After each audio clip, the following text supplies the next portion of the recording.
कहानी शुरू होती है 1991 से, जहां पर हमें एक छोटा सा शहर केटल स्प्रिंग दिखाया जाता है। कुछ लड़के और लड़कियां उस शहर के खेतों के बीच एक फैक्ट्री है पेपेन, वहां पर पार्टी कर रहे हैं। लेकिन किसी को नहीं पता कि आने वाला वक्त कितना खौफनाक और खतरनाक बनेगा। उनमें से एक लड़की जेसिका, उसके हाथों में एक म्यूजिकल बॉक्स है जिसमें एक क्लाउन की तस्वीर बनी हुई है। जेसिका अपने बॉयफ्रेंड के साथ पार्टी से बाहर निकलती है, वो खेतों की तरफ जाती है। लेकिन कुछ देर के बाद उसके बॉयफ्रेंड को जेसिका मिल ही नहीं रही। कहाँ गई वो चिल्ला रहा है, जेसिका जेसिका कहाँ हो तुम? लेकिन जेसिका की ना कोई आवाज आ रही है, ना तो खुद जेसिका दिख रही है। थोड़ी देर के बाद वहाँ पर जेसिका आती है, लेकिन वो जिंदा नहीं है, ये जेसिका की लाश है। ये देख के लड़का डर जाता है, वो वहाँ से डरते हुए भागता है। लेकिन अब बेचारा कहाँ भाग पाएगा। वहाँ पर एक क्लाउन आता है और उस लड़के को भी मार देता है। कौन था ये क्लाउन? क्यों इसने जेसिका और उसके बॉयफ्रेंड को मारा? इस सवाल का जवाब आज तो नहीं, लेकिन कई साल के बाद जरूर मिलेगा। कहानी आगे बढ़ती है लगभग 40 साल आगे, और अब इस शहर में रहने के लिए डॉक्टर मेब्रॉक अपनी बेटी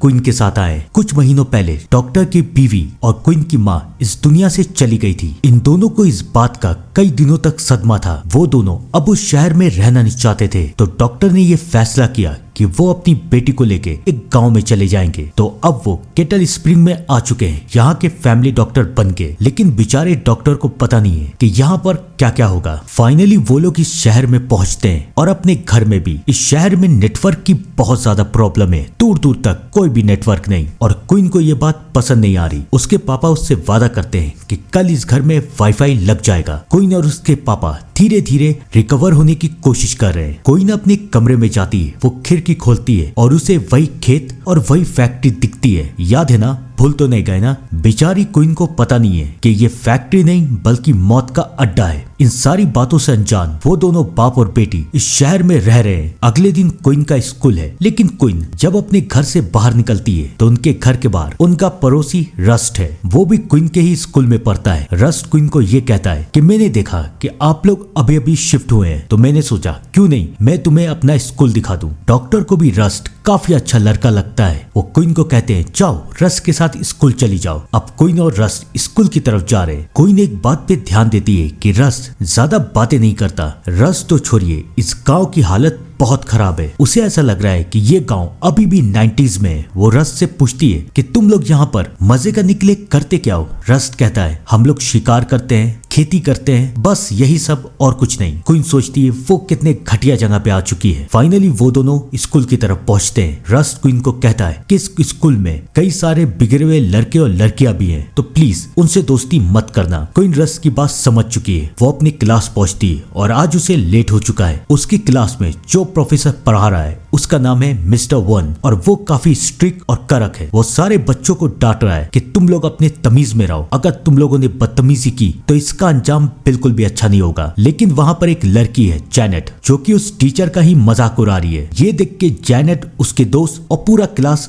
उस प्रोफेसर के ऊपर हंस रहा है, और मिस्टर वन को ये बात पसंद नहीं आ रही। उन्हें बहुत गुस्सा आ रहा है। वो ये फैसला करते हैं कि पूरी की पूरी क्लास स्कूल खत्म होने के बाद भी यहीं पर रहेगी, यानी कि डिटेंशन में। कोई उन्हें समझाती है कि मैं तो नहीं हूँ, मैंने क्या गलती की है। लेकिन मिस्टर वन कुछ भी सुनने को तैयार नहीं है। स्कूल खत्म हो जाता है और क्वीन भी अब क्लास में फंस चुकी है। लेकिन इस स्कूल में एक बात अच्छी जरूर हुई है, उसे नए दोस्त मिल चुके हैं, जैनेट और उसके दोस्त। जैनेट क्वीन को समझाती है कि मिस्टर वन की बातों का बुरा मत मानो, वो हमसे नफरत करते हैं, तो इसलिए हम उनका भी मजाक उड़ाते हैं। और उसके बाद जैनेट उसे अपने दोस्तों से मिलवाती है, यानी कि रोनी, कोल, मैट और टकर। जैनेट उसे बताती है कि तुमने शायद इस शहर के बारे में कुछ सुना नहीं होगा, तुम बिल्कुल सही वक्त पे आई हो। कल फाउंडर डे है, यानी कि वो दिन जब इस शहर को बनाया गया था। और तुम्हें कमाल की बात पता है, इस शहर को कोल के परदादा ने बनाया था, और तब से लेकर अब तक कोल की फैमिली इस शहर के मेयर बनते हैं। क्वीन को कोल बहुत पसंद आ रहा है। लेकिन उसके बाद जैनेट क्वीन को बताती है एक कमाल की बात बताएं, इस शहर में एक लेजेंड है, या शायद तुम हवा कह लो या फिर भूत भी कह लो। वो एक क्लाउन जैसा दिखता है और उसका नाम है फ्रेंडो। हर फाउंडर डे के दिन सब कोई फ्रेंडो की पूजा करते हैं, क्योंकि उनका मानना है कि अगर फ्रेंडो खुश रहेगा तो सबकी खेती खुश रहेगी। लेकिन अगर फ्रेंडो नाराज हो गया तो सब कुछ बर्बाद हो जाएगा। और उसके बाद जैनेट क्वीन को ये बताती है कि तुम्हें पता है हम ये फ्रेंडो पे नहीं मानते हैं, इसलिए हमने अपना एक यूट्यूब चैनल खोला है और उसमें हम एक वीडियो बनाते हैं जिसमें हम फ्रेंडो को एक साइको किलर बताने की कोशिश कर रहे हैं, देखो क्वीन उनका वीडियो देखती है और वो वीडियो उसे बहुत पसंद आ रहा है। अब क्वीन के नए दोस्त बन चुके थे। थोड़ी देर के बाद क्वीन अपने पापा के साथ रेस्टोरेंट में बैठ के खाना खा रही है। तभी वहाँ पर इस शहर का शेरिफ आता है। उसका नाम है जॉर्ज। वो मे ब्रॉक का स्वागत करता है। मे ब्रॉक उससे कहता है कि आओ हमारे साथ बैठ के खाना खाओ। लेकिन इससे पहले जॉर्ज कुछ कर पाता, वो ये देखता है कि कोल और उसके दोस्त रेस्टोरेंट के बाहर से क्वीन को इशारा कर रहे हैं। जॉर्ज क्वीन को समझाता है कि तुम इन लोगों के चक्कर में मत फंसो। तुम्हें पता है इन लोगों ने क्या किया है? पिछले महीने इन लोगों ने बेपेन फैक्ट्री में आग लगा दी थी और उस आग की वजह से ना जाने कितने लोग अनएम्प्लॉयड हो गए, कितने लोग मारे गए। कोल के पापा के पास बहुत पैसे हैं तो इसलिए शायद कोल बच गया और सब कोई भी। मेरी सलाह मानो, तुम इन लोगों से दूर रहना। जॉर्ज क्वीन को समझाने की कोशिश कर रहा था लेकिन क्वीन ने तो अपने दोस्त चुन लिए थे। वो बहाना बना के वहाँ से निकल जाती है और फिर बाहर जाके वो कोल और बाकी सबसे मिलती है। उन लोगों का प्लान था आज रात पार्टी करने का और वो क्वीन को भी अपने साथ लेके जाते हैं। वो सब मिलके मजे कर रहे हैं लेकिन क्वीन के दिमाग में अभी भी जॉर्ज की बातें घूम रही है। वो उन लोगों से पूछती है कि क्या तुम लोगों ने फैक्ट्री को आग लगाई थी? कोल क्वीन को समझाता है कि हम लोगों ने ऐसा कुछ नहीं किया। हम लोग वहाँ पर गए थे वीडियो बनाने के लिए लेकिन अचानक वहाँ पर शॉर्ट सर्किट हो गया जिसकी वजह से पूरी फैक्ट्री में आग लग गई। पुलिस ने भी इस केस की जांच की और पुलिस को भी यही पता चला हम लोग निर्दोष हैं। क्वीन समझ जाती है कि कोल और उसके दोस्त काफी अच्छे हैं। तभी मैट ये कहता है कि मैं आता हूँ, तुम लोग बात करो। मैट वहाँ से चला जाता है। सब कोई बात करे लेकिन कुछ देर के बाद मैट के चिल्लाने की आवाज आती है। क्वीन डर जाती है कि मैट चिल्ला क्यों रहा है। तभी वो ये देखती है कि मैट वहाँ पर चल के आ रहा है और उसकी हालत बहुत खराब है। वो कभी भी मर सकता है और उसके पीछे एक क्लाउन है। कोई चिल्लाने लगती है लेकिन बाकी सब हंसने लगते हैं और अब मैट भी हंस रहा है और वो क्लाउन अपना मास्क उतारता है और वो और कोई नहीं बल्कि टकर है। क्वीन समझ जाती है कि सब कोई उसके साथ मजाक कर रहे थे। जैनेट क्वीन को ये कहती है कि ये हमारा नेक्स्ट वीडियो था, देखो मैंने वीडियो बना भी लिया, हमें माफ कर दो, हम ऐसी मस्ती मजाक करते रहते हैं। क्वीन को भी अब बहुत अच्छा लग रहा है और धीरे धीरे क्वीन कोल को भी पसंद करती जा रही है। क्वीन और कोल एक दूसरे के साथ बात करते हैं। क्वीन कोल को बताती है कि 1 महीने पहले मेरी माँ इस दुनिया को छोड़ के चली गई। उसकी बात सुन के कोल भी क्वीन को बताता है कि तुम्हें पता है 1-2 महीने पहले मेरी छोटी बहन भी हमें छोड़ के जा चुकी है। वो मेरे साथ स्विमिंग के लिए गई थी लेकिन वो डूब गई और मैं उसे बचा नहीं पाया और मुझे इस बात का अफसोस अपनी पूरी जिंदगी रहेगा। क्वीन समझ जाती है कि कोल बहुत अच्छा लड़का है और अब उसे धीरे धीरे कोल से प्यार भी हो रहा है। पार्टी खत्म होने के बाद कोल क्वीन को छोड़ने के लिए उसके घर जाता है जहाँ पर डॉक्टर मे ब्रॉक पहले काफी गुस्से में है क्योंकि क्वीन को बहुत लेट हो चुका है और उसे जॉर्जा की बात भी याद है कि उसने कोल के बारे में क्या कहा था। डॉक्टर मे ब्रॉक कोल को समझाते हैं कि तुम मेरी बेटी से दूर रहना और कोल वहाँ से चला जाता है। क्वीन बहुत नाराज है कि मे ब्रॉक ने कोल से ऐसी बातें क्यों की। वो अपने पापा से कहती है कि आप ऐसा क्यों कर रहे हैं, आप हमेशा भागते क्यों रहते हैं। माँ हमें छोड़ के चली गई तो आप भाग के यहाँ पर आ गए, यहाँ पर कुछ होगा तो आप भाग के यहाँ से चले जाएंगे, आप हमेशा ऐसा क्यों करते हैं, प्लीज ऐसा मत कीजिए। मे ब्रॉक को समझ में नहीं आ रहा कि वो अपनी बेटी को कैसे समझाए। क्वीन रोते हुए अपने कमरे में जाती है। उसे समझ में नहीं आ रहा कि वो क्या करे। तभी उसके मोबाइल पे कोल मैसेज करता है। वो वीडियो याद है ना जो कि जैनेट ने बनाया था। क्वीन हंसते हुए उस वीडियो को देख रही है लेकिन तभी क्वीन का ध्यान उस वीडियो में एक परछाई की तरफ जाता है। वो देखती है कि उस वीडियो में एक और क्लाउन की झलक दिखाई दे रही है। वो इस वीडियो को टकर के पास भेजती है। टकर भी इसे देखता है और टकर को ये लगता है कि अब लगता है सब कोई मेरे साथ मजाक करना चाहते हैं। फिर उसे उसके घर की डोर बेल सुनाई देती है। वो कैमरे से देखता है तो ये देखता है कि उसके घर के बाहर एक क्लाउन है यानी कि फ्रेंडो। टकर को ऐसा लगता है कि मैट और कोल मिलके उसके साथ मजाक कर रहे हैं। वो दरवाजा खोलता है। वो कहता है गाइस मेरे साथ मजाक मत करो, मैं तुमसे बड़ा प्रैंकस्टर हूँ, मैं तुमसे अच्छा प्रैंक कर सकता हूँ। लेकिन दूर दूर तक ना तो मैट की ना तो कोल की आवाज आ रही है। बेचारे टकर को पता नहीं था कि ये कोई मजाक नहीं है बल्कि ये एक असलियत है। तभी टकर को एक आवाज आती है। उसके कबर्ड में एक म्यूजिकल बॉक्स है। याद है ना ये म्यूजिकल बॉक्स, इसे हम मौत का बॉक्स भी कह सकते हैं। टकर उस बॉक्स को उठाता है और उसके बाद वहां पर वो क्लाउन आ जाता है और वो टकर के ऊपर हमला करके टकर को भी मार देता है। कौन था ये क्लाउन, उसने ऐसा क्यों किया? दिल थाम के बैठिएगा, राज थोड़ी देर में जरूर खुलेगा। सुबह हो जाती है, किसी को इस बारे में नहीं पता। कोल और उसके दोस्तों फाउंडर डे के लिए एक्साइटेड है। सब कोई पार्टी में पहुंचते हैं लेकिन वहां पर एक अजीब बात होती है। वहां पर एक क्लाउन आता है और खेतों में आग लगा देता है। शेरिफ को ये लगता है कि ये सब शैतानियत कोल और उसके दोस्तों की है। वो कोल, क्वीन, जैनेट और रॉनी सबको जेल में बंद कर देता है। वो लोग लोग चिल्लाते रहते हैं कि हमने कुछ नहीं किया, लेकिन शेरिफ तो कुछ सुनने के मूड में ही नहीं है। कोई इनको समझ में नहीं आ रहा है कि उसने ऐसा क्या गलत किया है। उनके लॉकअप में एक बुरा आदमी भी है। वो हंसता है और वो क्वीन को समझाता है कि फ्रेंडो के साथ कभी मजाक मत करना, वरना फ्रेंडो तुम्हें जिंदा नहीं छोड़ेगा। क्वीन तो डर जाती है, लेकिन कोल उसे समझाता है ये बकवास कर रहा है, इसकी बातों पे ध्यान मत दो। क्वीन भी यही सोचती है कि शायद ये बकवास कर रहा है। कुछ देर के बाद क्वीन के पापा उन सबको छुटा देते हैं। उसके पापा बहुत नाराज है। क्वीन अपने पापा को समझाने की कोशिश करती है कि इस शहर के बड़े लोगों के साथ कुछ प्रॉब्लम है।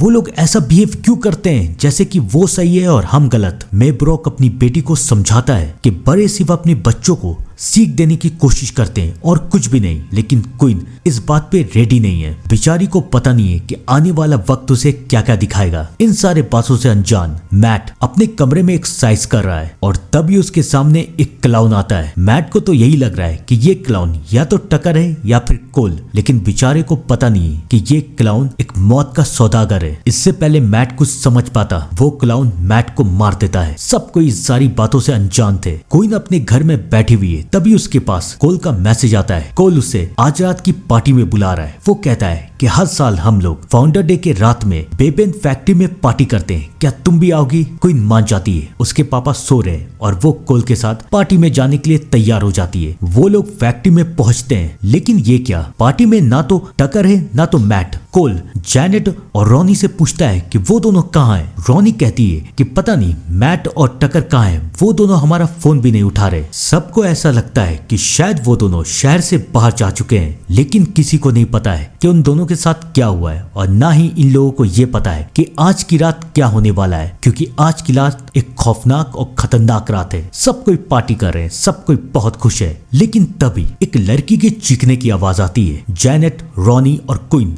ये देखते हैं कि खेत के बीच से एक लड़की आ रही है और वो गिर जाती है। क्वीन को बहुत डर लगता है, वो चिल्लाने वाली रहती है कि तभी जैनेट उसे रोक देती है। वो कहती है मत चिल्लाओ, ये जरूर टकर और मैट का काम है, वो हमें डराने की कोशिश कर रहे हैं, लेकिन हम लोग डरेंगे नहीं। जैनेट चिल्लाती है टकर, मैट, तुम दोनों कितने बेवकूफ हो। जैनेट की बात खत्म होने से पहले वहां पर एक सर आता है, एक कटा हुआ सर, और वो सर और किसी का नहीं बल्कि मैट का है। जैनेट को ये लगता है कि टकर और मैट ने अपने प्रैंक को रियल बनाने के लिए ये नकली सर बनाया है। जैनेट और रॉनी अभी भी हंस रही हैं, लेकिन अब क्वीन को धीरे धीरे करके डर लग रहा है। वो उस लड़की को चेक करती है तो वो ये देखती है कि वो सच में मर चुकी है। वो चिल्लाती है ये मर चुकी है, तुम लोग क्या कर रही हो। और फिर सबको पता चलता है कि इस पार्टी में अब खूनी खेल शुरू होने वाला है। और उसके बाद वो फ्रेंडो वहां पर आता है और वो सबको मारने लगता है। जैसे ही वो हमला करता है, सब के सब फैक्ट्री के अंदर भाग जाते हैं और फैक्ट्री का दरवाजा बंद कर देते हैं। बाहर रह जाते हैं सिर्फ 3 लोग, जैनेट, रॉनी और क्वीन। वो तीनों भागने की कोशिश करते हैं और उसके पीछे वो हत्यारा। तभी उन लोगों की मदद करने के लिए वहां पर रस्ट आ जाता है। रस्ट उस हत्यारे को मार देता है। सबको लगता है चलो शुक्र है ये मर चुका है, लेकिन बेचारों को पता नहीं था कि कहानी तो अभी शुरू हुई है। यहाँ पर आता है इस कहानी का पहला ट्विस्ट, क्योंकि खेतों से आवाज आती है और अब एक नहीं, 2 नहीं, बल्कि 10-12 से ज्यादा फ्रेंडो यहाँ पर आ चुके हैं। सबके हाथों में हथियार है, आरी, कुल्हाड़ी, भाला, और सब कोई इन लोगों के खून के प्यासे हैं। अब कोल भी वहां पर आ चुका है। सबके सब वहां से भागते हैं, सामने एक कॉटेज में चले जाते हैं। सबको बहुत डर लग रहा है, किसी को समझ में नहीं आ रहा कि वो लोग क्या करें। उनके मोबाइल में सिग्नल तक नहीं है ताकि वो मदद बुला सके। सबको बहुत डर लग रहा है। और इन सारी बातों से अनजान डॉक्टर मेब्रोक अपनी बेटी से बात करने के लिए उसके कमरे में जाते हैं और वो ये देख लेते हैं कि उनकी बेटी घर पे नहीं है। वो अपनी बेटी को ढूंढने के लिए घर से बाहर जाते हैं। उन्हें तो पता भी नहीं है कि उनकी बेटी कितने खतरे में है। कोई इनको समझ में नहीं आ रहा है कि वो लोग क्या करें। तभी रस्ट सबको ये बताता है कि इस घर के नीचे गटर का मेन होल खुलता है। हम गटर का इस्तेमाल करके यहाँ से बाहर निकल सकते हैं, खेतों से बाहर निकल सकते हैं, और फिर हम लोग मेयर के घर जाके मदद को बुला सकते हैं। हम इस घर में ज्यादा देर तक छुप नहीं सकते। देखो घर का दरवाजा टूट रहा है। सब कोई रस्ट की बात मान जाते हैं। सब के सब गटर के अंदर जाते हैं और रस्ट उन लोगों को रोकने की कोशिश कर रहा है। सब कोई तो बाहर निकल जाते हैं, लेकिन घर में एक धमाका होता है। उन लोगों को लगता है कि शायद रस्ट अब इस दुनिया में नहीं है। वो लोग वहां से भागने भागने की कोशिश करते हैं और फाइनली वो लोग वहां से बाहर निकल जाते हैं। क्वीन समझ चुकी थी कि इस शहर में आना उसके लिए सबसे बड़ी गलती थी, लेकिन अब इस बात का एहसास डॉक्टर मेब्रोक को होगा। डॉक्टर मेब्रोक क्वीन को ढूंढते हुए कोल के घर जा रहे हैं। तभी उनका ध्यान एक दुकान की तरफ पड़ता है। वो देखते हैं कि इस दुकान का शीशा टूटा हुआ है। वो उस दुकान के अंदर घुसते हैं, लेकिन उन बेचारों को पता नहीं था कि वो कहाँ जा रहे हैं, क्योंकि उस दुकान के अंदर पहली फ्रेंडो मौजूद है। वो डॉक्टर को पकड़ता है और कहता है कि चलो मेरे साथ। वो उसे अंदर की तरफ लेके जाता है, जहाँ पर एक फ्रेंडो घायल है। याद है ना, रस ने गोली चलाई थी और ये जोकर यहाँ पर घायल हो चुका था। वो डॉक्टर को कहता है इसे बचाओ वरना मैं तुम्हें मार दूंगा और तुम्हारी बेटी को भी। अब डॉक्टर के पास कोई चारा नहीं बचता।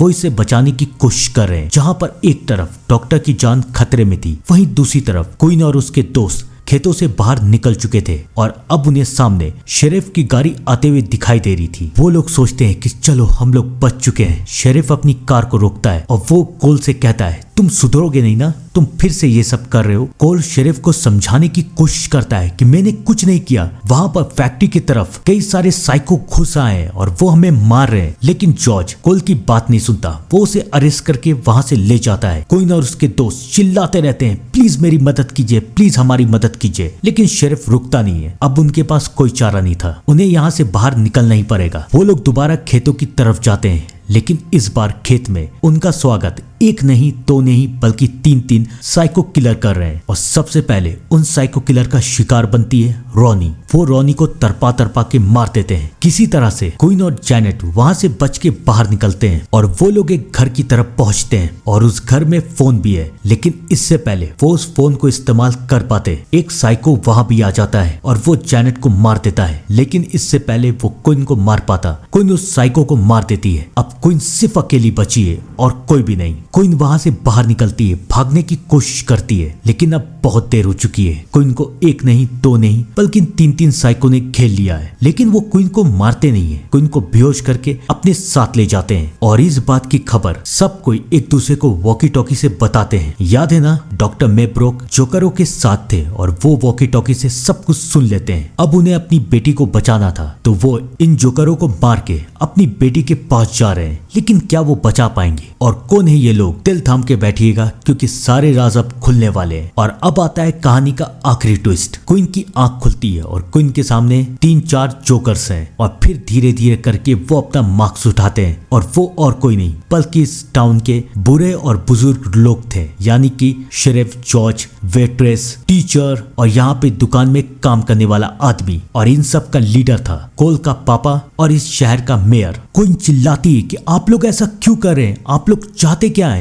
तब मेयर क्वीन को सब कुछ बताता है कि तुम्हें पता है ये शहर पहले कितना अच्छा था, जब मेरे दादा ने इस शहर को बनाया था और तब से मेरे दादा और उनके साथियों ने ये फैसला किया हम इस शहर को कभी बर्बाद नहीं होने देंगे। और फिर धीरे धीरे वक्त बढ़ता गया। धीरे धीरे शहर में रहने के लिए कई सारे लोग आए, लेकिन फिर हमें पता चला कि वो लोग कितने बदतमीज है। तो फिर मेरे पूर्वज ने, मेरे दादा ने सबको मारना शुरू किया जो कि इस शहर को बर्बाद कर सकते थे। ये काम मेरे पापा ने भी किया और अब मैं भी कर रहा हूँ। तुम लोग इस शहर को बर्बाद कर सकते हो, इसलिए मैं तुम लोगों को मार रहा हूँ। क्वीन कहती है आपके बेटे को जब ये पता चलेगा तो उसे कैसा लगेगा? मेयर हंसता है और कहता है तुम्हें क्या लगता है मैं अपने बेटे को छोड़ दूंगा? मेयर क्वीन को ये दिखाता है कि अब कोल भी उनके पास है और वो कोल और क्वीन दोनों को कभी भी मार सकता है। लेकिन इससे पहले मेयर ये कर पाता, डॉक्टर मेब्रोक वहां पर आ जाते हैं और डॉक्टर मेब्रोक उनमें से 2-3 जोकर को मार देते हैं। अब बाकी है सिर्फ 2 जोकर, पुलिस वाला और मेयर। लेकिन उन दोनों के हाथों में हथियार है और कोल अभी भी बंद है। डॉक्टर अपनी बेटी को कहता है भागो यहाँ से। क्वीन वहां से भागती है और पुलिस वाला क्वीन के पीछे, और यहाँ पर मेयर, डॉक्टर और कोल दोनों को मारने की कोशिश कर रहा है। क्वीन पुलिस वाले से बचते हुए एक कमरे में जाके छुप जाती है जहां पर फ्रेंडो के कॉस्ट्यूम रखे हुए, उसके मार्क्स रखे हुए। थोड़ी देर में वो पुलिस वाला भी वहां पर पहुंचता है और वो कहता है तुम कितनी बेवकूफ हो, तुम्हें क्या लगता है कि तुम बच जाओगी? तुम कभी नहीं बचोगी। लेकिन उस बेचारे पुलिस वाले को पता नहीं था कि अब बचने के लिए क्वीन उसे ही मार देगी। वो पुलिस वाला पीछे पलटता है और क्वीन उसे मार देती है। क्वीन ने एक को खत्म कर दिया था, अब बारी था इनका लीडर मेयर। इससे पहले मेयर, डॉक्टर और कोल दोनों को मार पाता, वहां पर रस्ट आ जाता है। रस्ट अभी भी जिंदा है और वो मेयर को मार देता है। फाइनली ये सब बच चुके हैं और सब के सब वहां से बाहर निकलते हैं। लेकिन अभी भी एक जोकर जिंदा है, याद है ना वो प्रोफेसर मिस्टर वन, वो इन्हें रोकने की कोशिश करता है, लेकिन अब क्वीन किसी के रोके नहीं रुकेगी। वो इस प्रोफेसर को मार देती है और फाइनली ये चारों बच चुके हैं। कई दिन बीत जाते हैं और अब इस शहर को एक नए मेयर की जरूरत है और इस शहर का नया मेयर बनेगा डॉक्टर मेब्रोक। स्कूल भी खत्म हो चुका है और क्वीन अब अपने कॉलेज के लिए शहर से बाहर जा रही है। लेकिन जो क्वीन इस शहर में आई थी वो और जो इस शहर से जा रही थी वो दोनों की दोनों बदल चुकी है। अब क्वीन एक हिम्मती और बहादुर लड़की है जो कि किसी का भी सामना कर सकती है। क्वीन तो इस शहर से चली गई, लेकिन आपको क्या लगता है, क्या फ्रेंडो भी इस शहर से जाएगा? कमेंट करके बताइएगा। मुझे लगता है इसका पार्ट 2 भी आना चाहिए। आपको क्या लगता है बताइएगा जरूर। तब तक के लिए thank you and good bye.